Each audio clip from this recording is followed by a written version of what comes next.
हंसता है तू तो गया बेटे ભાભી ઓ ભાભી એ આ બોલો ને આયા હું ઉભા રે આવું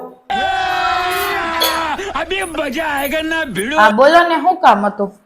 એમાં મમ્મી હે ને ઇટાલિયન શાક બનાવ્યું હતું તો તમારે હાટું મોકલાયું હે આ મૂકવું હો જાવું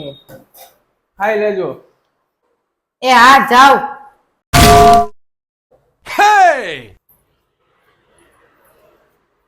એટલે ભાભી અહીં બેઠા હો લે તમે જ પાછા આવ્યા બોલો ને શું કામ હતું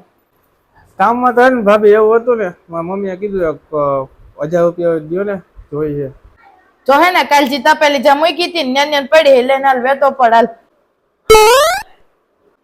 પાણીમાં માખી પડ્યો ઈ ચૂહીને પી જાવ હો રેવા નથી દેતા ઈ જો વિચારતી હતી કે આ ઇટાલિયન શાક દેવા ક્યાં થાય હાલ જોવા પડ્યું લઈને વેતા પડો તમારે ઉતરેલું ચાલ હાલ લઈને નીકળ હાલ